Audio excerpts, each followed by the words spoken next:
오늘 우리에게 주시는 하나님의 말씀을 우리 함께 읽도록 하겠습니다. 구약성경 창세기 3장 15절 말씀입니다.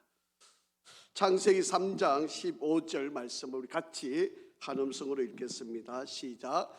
내가 너로 여자와 원수가 되게 하고 내 원수도 여자의 후손과 원수가 되게 하리니 여자의 후손은 내 머리를 상하게 할 것이요 너는 그의 발꿈치를 상하게 할 것이니라 하시고. 아멘. 할렐루야. 우리 한번 앞뒤 좌우로 축복하고 인사 한번 하시겠습니다. 우리 한번 따뜻한 마음으로 지난 1년 수고 많이 하셨습니다.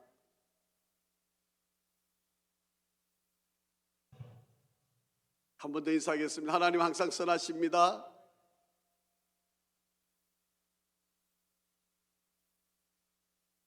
(2022년도) 대림절 기간입니다. 오늘이 두 번째 주일이고요. 그래서 오늘 대림절에 관한 설교 예고된 성탄이라는 제목을 가지고 창세기 3장 15절, 우리가 이 창세기 3장 15절을 복음 중에도 복음, 그래서 가장 먼저 하나님이 주신 복음이라 그래서 원복음, 이렇게 불려지는 아주 중요한 성경 구절입니다. 오늘이 창세기 3장 15절 말씀을 가지고 우리가 말씀을 또 이 대림절 기간을 한번 묵상하며 나가기를 원합니다. 지금 2022년 카타르 월드컵이 진행되고 있습니다. 극적으로 대한민국이 16강을 들어가게 됐는데 그 경기가 있기 전에 많은 사람들이 예측을 했습니다. 어떤 이들은 대한민국은 떨어진다, 16강에 못 간다, 이렇게 예측하는 사람들도 훨씬 많았고요. 그래도 그 가운데도 대한민국이 어려운 가운데서도 16강에 갈 수 있다라고 그렇게 예측을 한 사람들, 기관들이 있기도 했습니다. 이렇게 사람들은 마음대로 자기들이 원하고 바라는 일들을 예견 혹은 예측 혹은 예언이라고 그렇게 하는 것들이 있죠.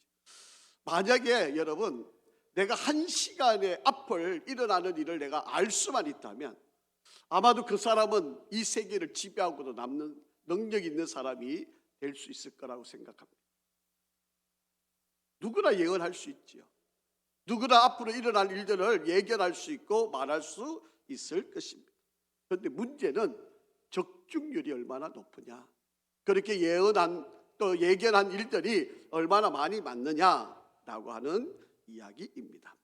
여러분, 2022년도를 시작하면서도 수많은 사람들이 예언을 했습니다.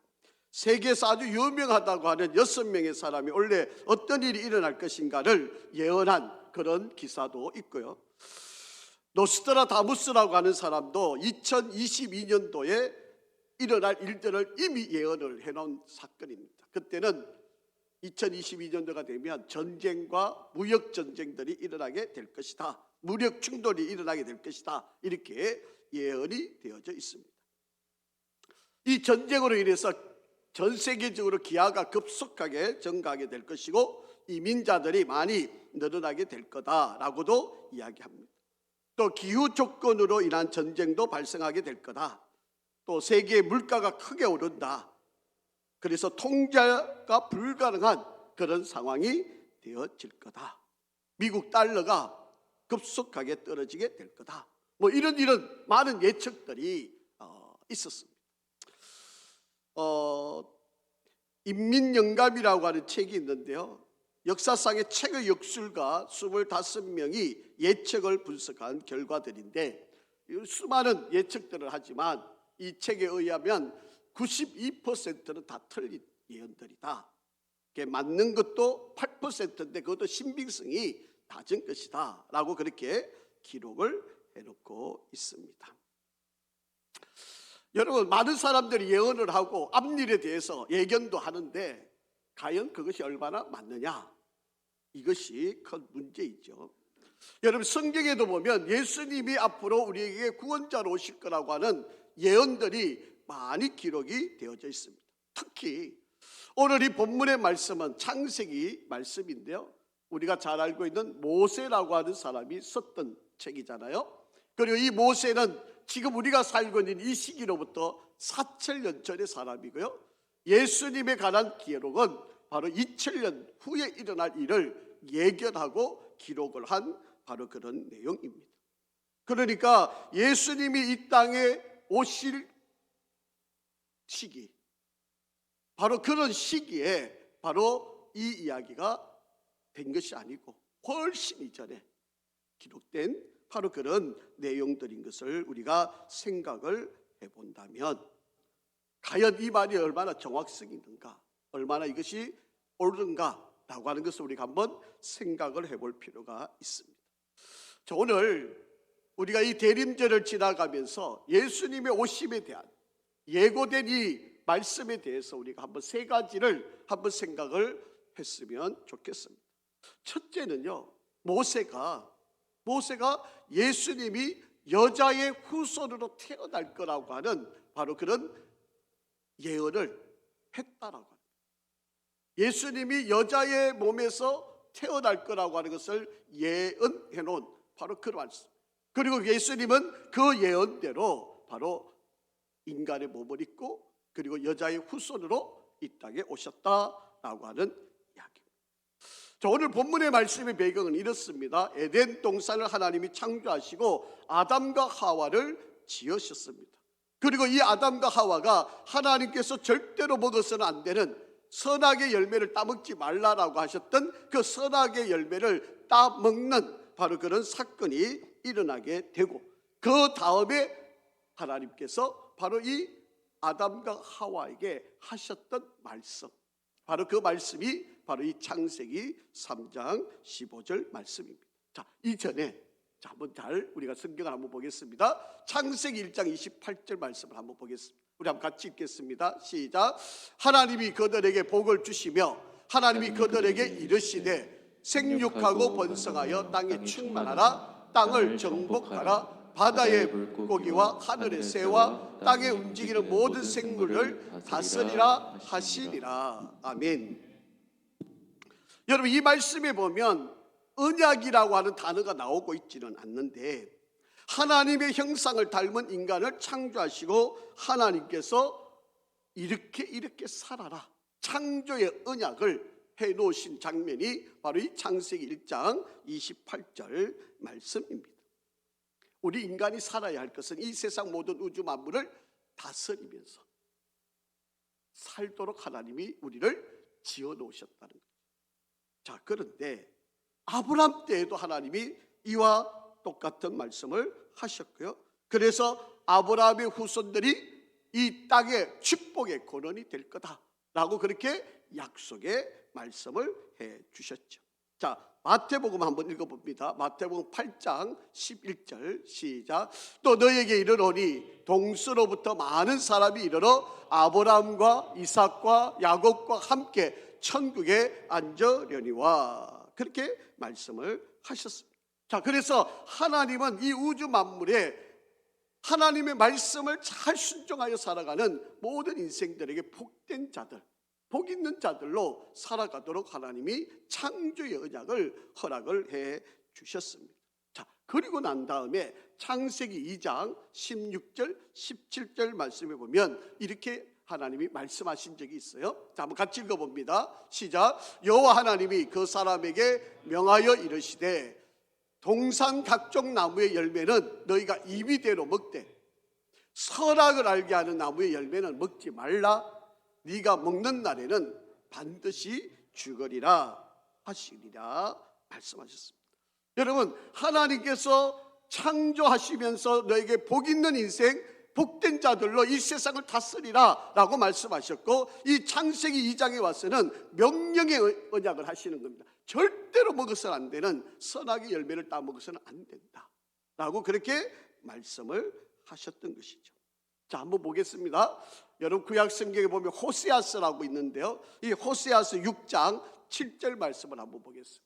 시작. 그들은 아담처럼 언약을 어기고 거기에서 나를 반역하였느니라. 그러니까 이 2장 16절, 창세기 2장 16절 17절을 하나님께서 언약이라고 말씀하신 것이고, 그리고 아담이 그 언약을 어겼다라고 그렇게 말씀을 하고 있는 바로 그런 말씀의 내용입니다. 여러분, 하나님은 우리 인간들에게 자유의지를 주셨어요. 그렇게 약속을 지킬 수도 있고 안 지킬 수도 있는 거죠. 그것은 우리 인간에게 주신 자유의 의지에 따라서 행할 수 있는 일이다 라고 하는 것입니다. 언약을 따라 살면, 그래서 만약에 선악의 열매를 따먹지 않았다면 아마도 지금 두고두고 우리들은 에덴의 동산과 같은 행복한 복 있는 그런 인생을 살아왔을 것이고, 아담과 하와가 선악의 열매를 따먹음으로 말미암아 자유의지를 가지고 이것을 따먹으로 말미암아 이 땅에 죄가 들어왔고, 그리고 지금 오늘 우리가 이렇게 불행한 그러한 어려운 인생을 살아갈 수밖에 없는 인생이 된 거죠.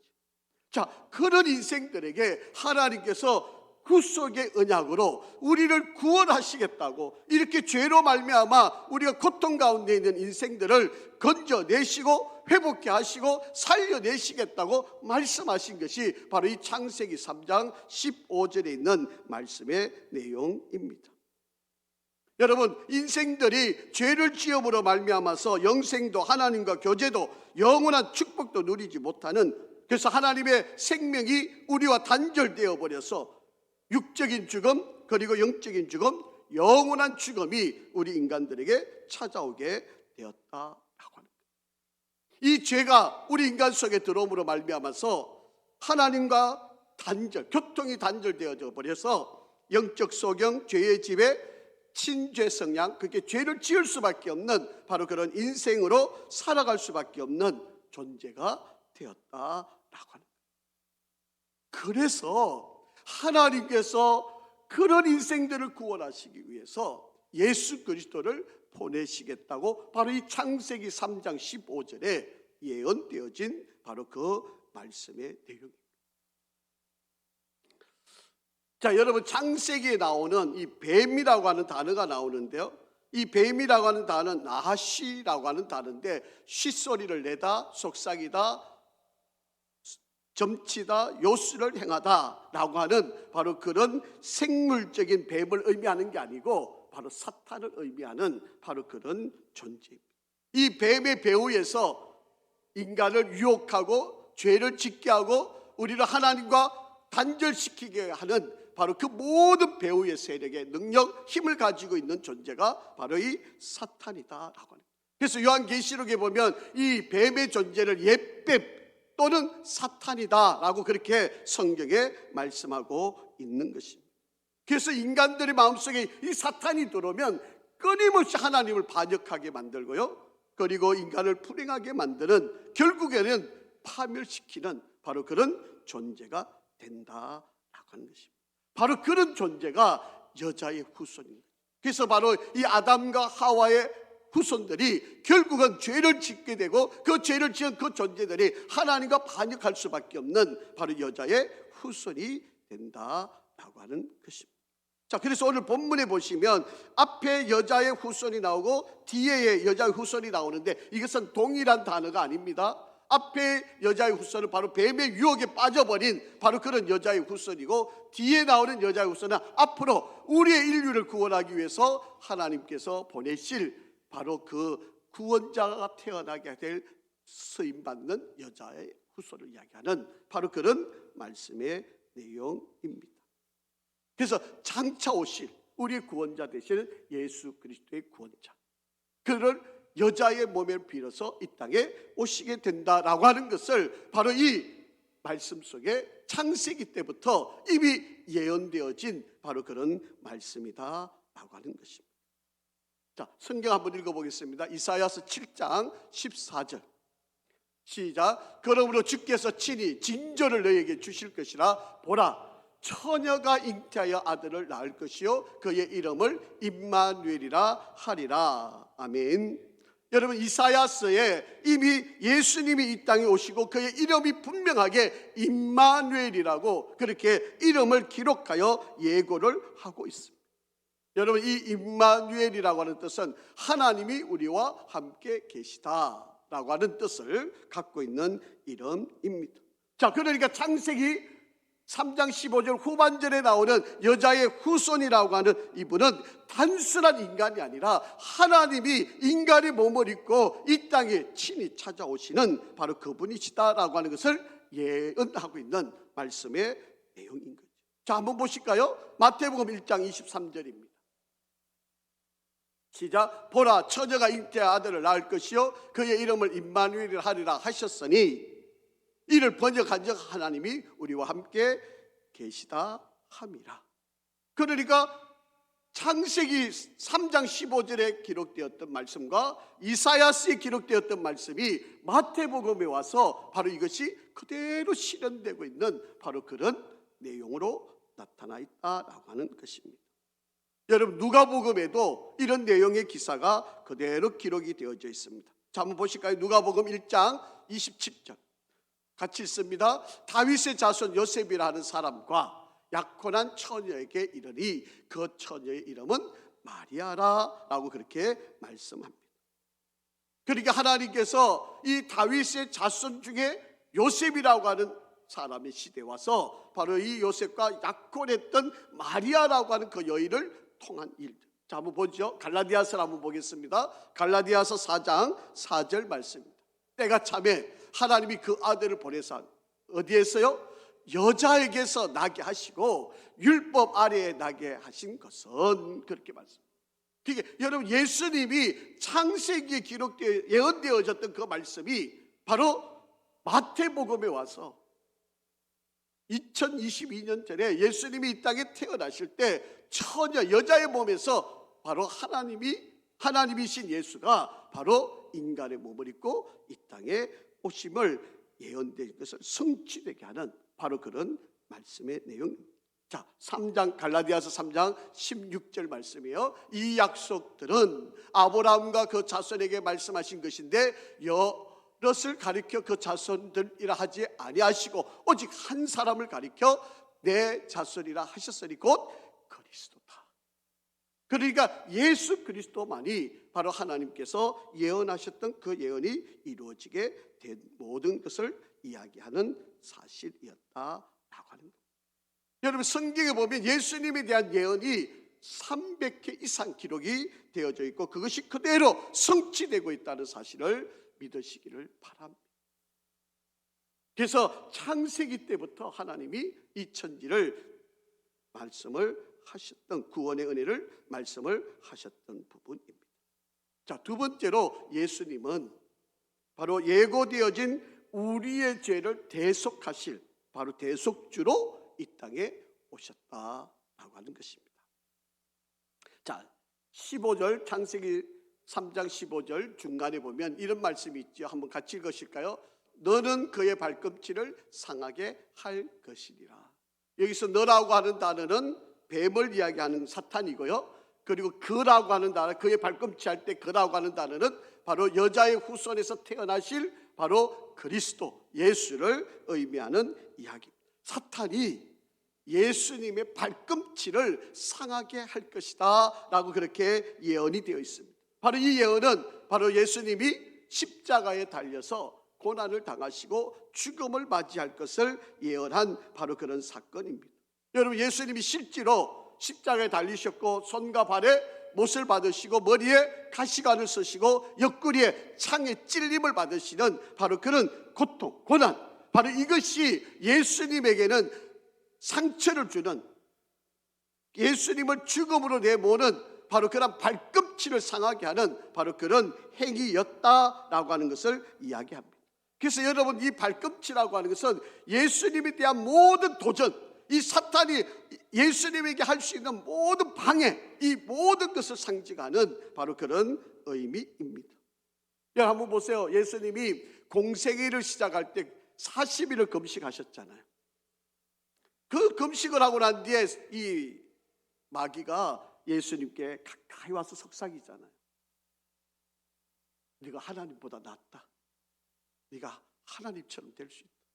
나한테 절을 하면 이 모든 영광을 다 너에게 줄 거라고 그렇게 유혹을 합니다. 여러분, 아담과 하와에게 유혹을 했을 듯이 예수 그리스도에게도 똑같이 유혹을 했던 거예요. 아담과 하와는 그 유혹에 넘어가서 실패를 했지만 예수님은 그 유혹을 받으심에도 넘어가지 않고 오히려 말씀으로 물리치시고 이기셨던 것을 볼 수가 있습니다. 여러분, 이걸로 끝나지 않아요. 여러분, 겟세마네 동산에서 예수님이 기도하실 때 여러분, 할 수만 있다면 이거 안 지고 싶습니다. 피하고 싶으셨어요. 그런데 하나님께 기도하면서 내 뜻대로 하지 마시고 아버지의 뜻대로 이루어지기를 원하나이다 라고 그렇게 기도하시면서 그 유혹을 이겨내셨다라고 하는 것입니다. 여러분, 사탄은요 지금도 수많은 사람들에게 우리의 귀에 와서 속삭입니다. 여러분, 예수님의 제자 가운데 가룟 유다라고 하는 사람에게도 속삭여가지고요, 여러분, 이 가룟 유다가 예수를 팔 마음이 그 속에 들어갔고 결국 예수님을 팔아버리는 수치스러운 제자가 되어버렸던 것을 볼 수가 있습니다. 요한복음 13장 2절 말씀에 보면 마귀가 벌써 시몬의 아들 가룟 유다의 마음에 예수를 팔려는 생각을 넣었더라 라고 그렇게 말씀하고 있잖아요. 여러분, 사탄은 지금도 우리들의 곁에 와서 속삭입니다. 너 그렇게 살지 마. 왜 그렇게 힘들게 살아? 11조 하지 마. 뭐 봉사하지 마. 헌신하지 마. 계속해서 우리들에게 귓가에 와서 우리를 속삭입니다. 여러분, 베드로에게도 예수를 부인할 마음을 집어넣었습니다. 여러분, 예수님을 목숨을 걸고 지키겠다고 칼을 품고 다녔던 베드로마저도 예수님을 3번씩 부인하고 마지막 3번째는 예수를 저주하고 도망가는 바로 그런 자가 된 거죠. 여러분, 대제사장들, 장로들, 서기관들에게 예수를 없애자고 죽이려고 하는 그런 생각을 이 사탄이 집어넣고, 모든 재판의 권한을 갖고 있었던 총독 빌라도에게도 예수를 정죄하고 십자가의 형태를 내어주게 하는 바로 그 모든 일들을 사탄이 그 마음속에 집어넣었던 마음이었다. 이 모든 행위들이 예수님의 발꿈치를 상하게 하는 행위들이었다라고 하는 것입니다.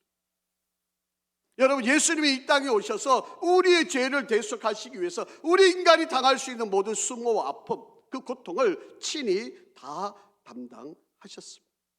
모멸과 수모를 당하셨고요, 자존심이 짓밟히는 일도 당하셨고요, 가장 천한 구유에서 태어나실 수밖에 없는 그런 일들도 당하셨습니다. 주님께서는 우리의 모든 슬픔과 질고를 대신하여 육체적으로나 정신적으로 극심한 고통을 당하시고 십자가 위에서 손과 발의 못을 박히실 뿐만 아니라 멸시와 천대와 그리고 영혼의 극심한 슬픔을 견뎌내셨던 분이 바로 예수님이시다. 왜 그랬을까요?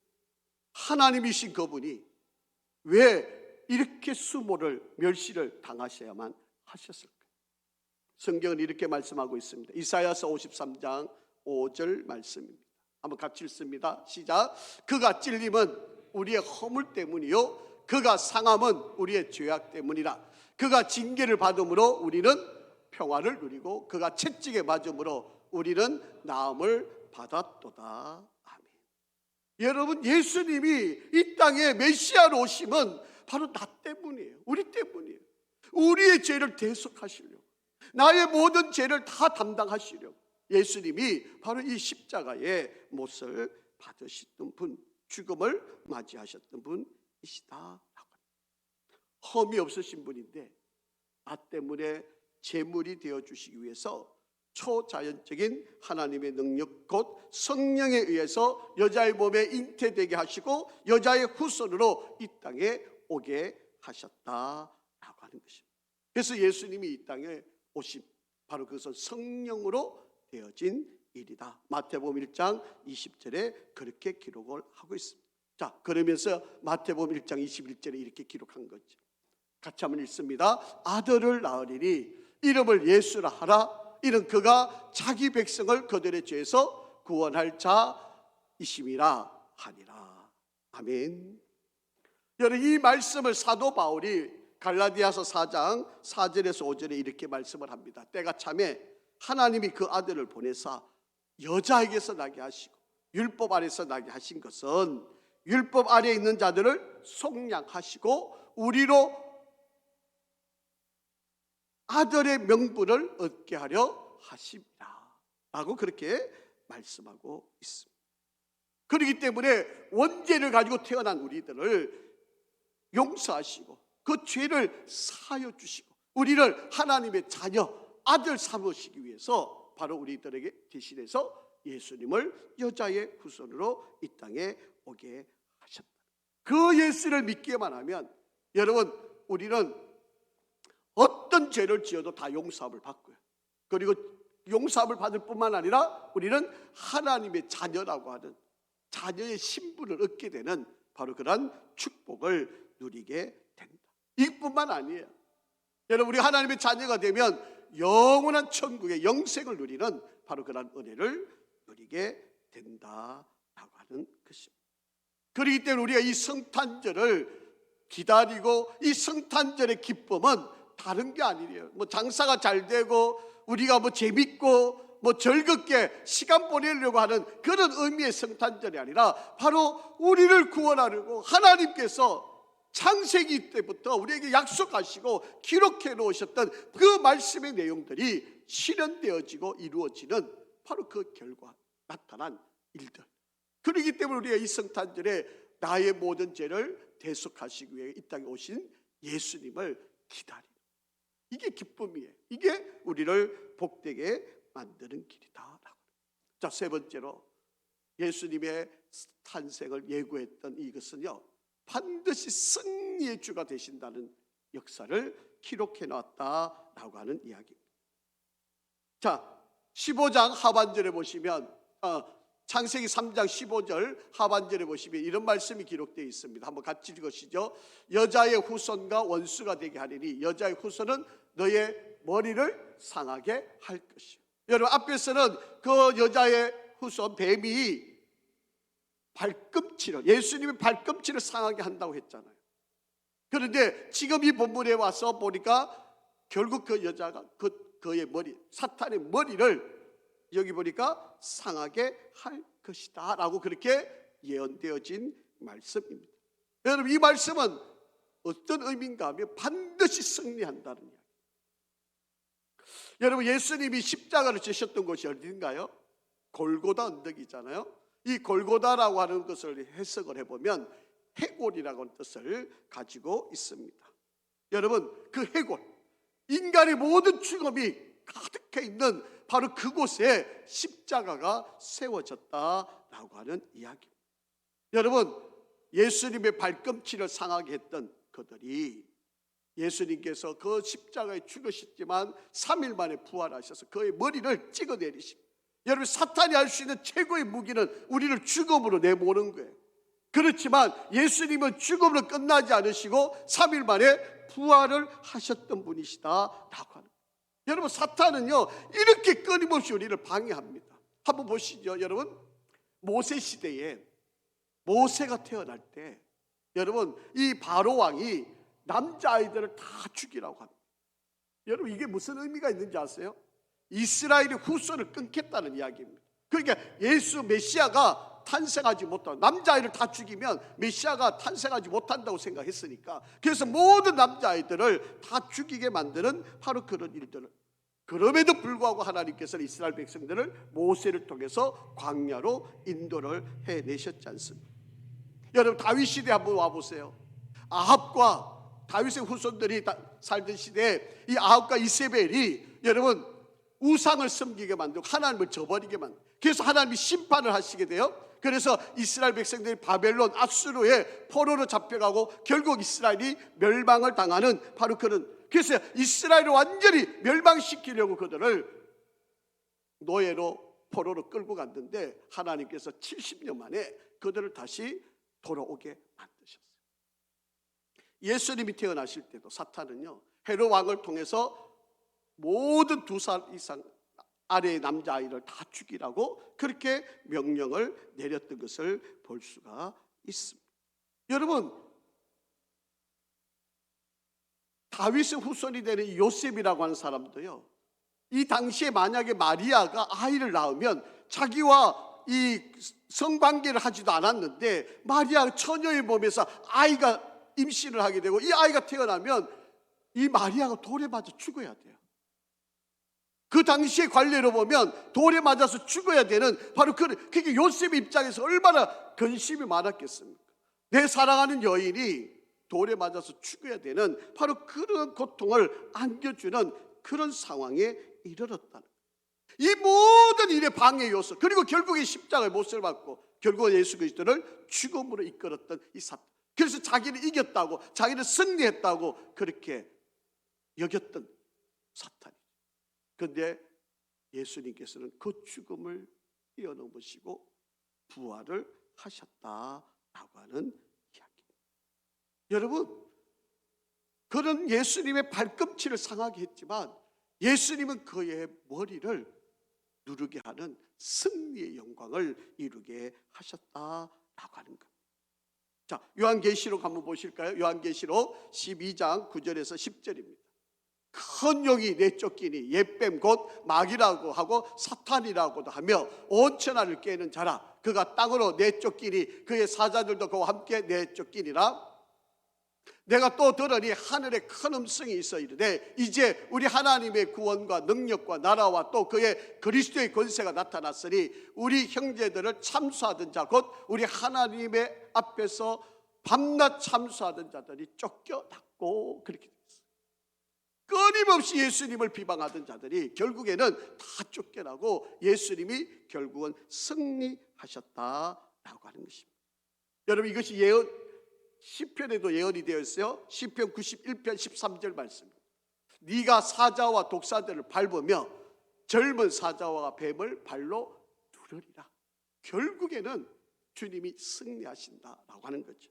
로마서 16장 20절에도 이렇게 기록되어 있어요. 평강의 하나님께서 속히 사탄을 너희 발 아래에 상하게 하시리라. 우리 주 예수의 은혜가 너에게 있을지어다. 여러분, 예수님은 결국에는 반드시 이기고 승리하십니다. 사탄은 떨어지고 속박당하고 꺼지지 않는 영원한 불에 던져짐을 당하게 될 것입니다. 이거는 우리가 영적 전쟁이라고 그러는 거잖아요. 여러분, 예수님의 공생애를 통해서 바로 이런 우리의 승리를 우리들에게 보여주셨고 우리는 이 사실을 믿는 믿음을 가지고 나아가야 합니다. 자, 그래서 야고보서 4장 7절 말씀에 보면 이렇게 말씀하시는 거예요. 같이 한번 읽겠습니다. 시작. 그런즉 너희는 하나님께 복종할지어다. 마귀를 대적하라. 그리하면 너희를 피하리라. 그렇게 말씀하고 있습니다. 여러분, 마귀와 사탄은요, 지금도 천사로 가장을 해서 여러분에게 속삭입니다. 그렇게 살지 마. 왜 그렇게 힘들게 살려 그래? 왜 그렇게 갈등하면서 살려 그래? 쉽게 살아. 죄도 짓고 네가 마음이 원하는 대로. 아이고, 그 말씀 지켜봐야 득될 거 하나도 없어. 아이고, 교회 그렇게 주일마다 나가서 예배 드려봐야 너한테 이룰 거 하나도 없어. 봉사하지 마. 아이고, 다른 사람이 다 할 거야. 그렇게 우리를 계속해서 속삭이고 우리들에게 공격을 한다라고 합니다.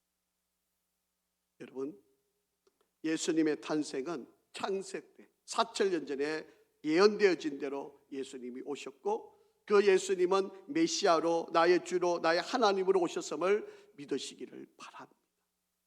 예수님의 탄생은 예언되어진 것뿐만 아니라 그것이 그대로 실현되어졌다는 사실. 여러분, 이 창세기 3장 15절에 예언된 것뿐만 아니라 베들레헴에서 예수님이 나실 것, 그리고 처녀의 몸에서 잉태할 것, 다윗의 혈통으로 나실 것, 그리고 은 30에 배신당할 것, 예수님이 당나귀를 타고 예루살렘에 입성하실 것, 이 모든 이야기들이 성경에 다 예언이 되어 있었고 그 예언들이 그대로 성취되어진 바로 그런 결과였다라고 하는 것입니다. 그래서 우리가 성경을 읽어보면 적게 잡아도 300개, 많이 잡으면 450개가 예언이 되어진 사건이었다라고 하는 이야기입니다. 이 모든 이야기들이 이루어진다는 것이 여러분 우연이겠느냐라고 하는 거예요. 1963년 무디 출판사에서 책을 발견했는데 과학은 말한다라고 하는 책입니다. 여러분 화면에 보시고 있는 이 책인데요.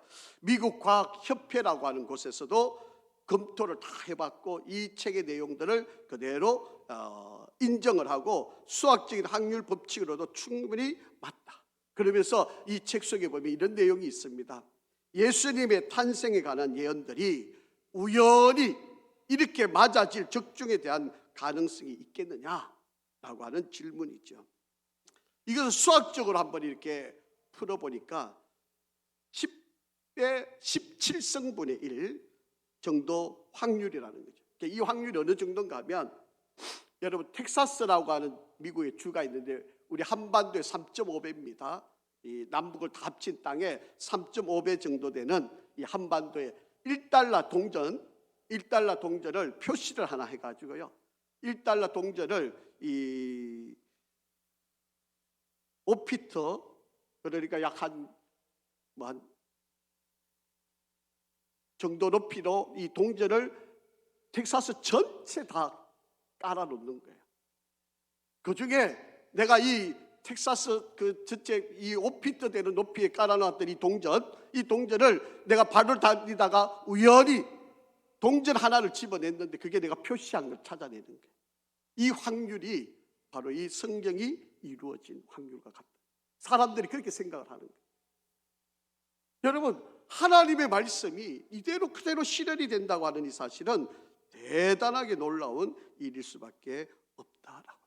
여러분 우리의 이 성탄의 이 은혜는 바로 그 하나님이 우리의 죄를 대속하시려고 인간의 몸을 입고 이 땅에 오셔서 나의 모든 죄를 대속하시고 이 사탄 우리의 죽음의 권세를 무너뜨리시고 승리하신 바로 그 역사를 이룬 날, 이게 바로 성탄절이에요.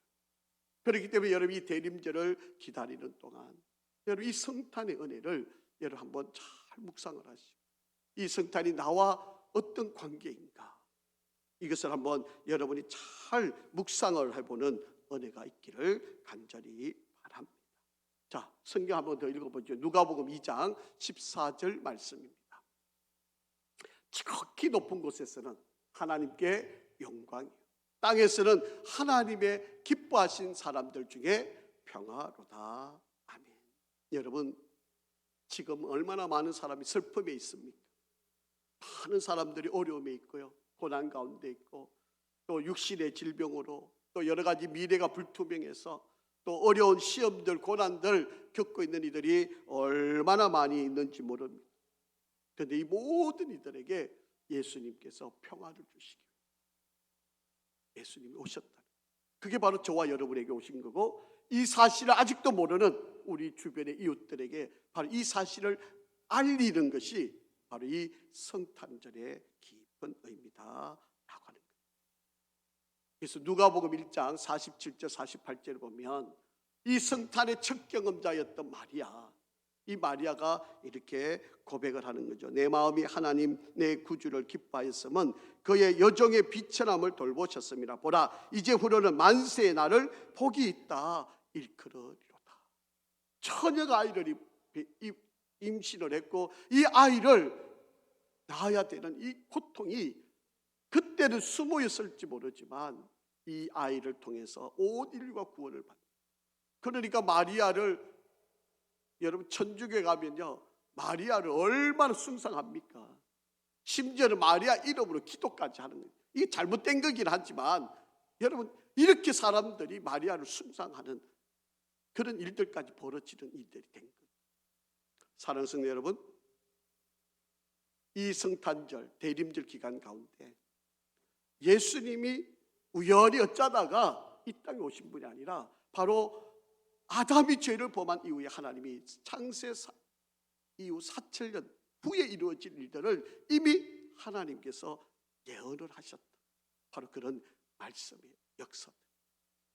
여러분 그렇기 때문에 이것은 어느 때가 됐으니까 갑자기 예수님이 이 땅에 오셔야 되겠구나 그러고 오시고 뭐 마리아를 통해서 그런 일이 아니었습니다.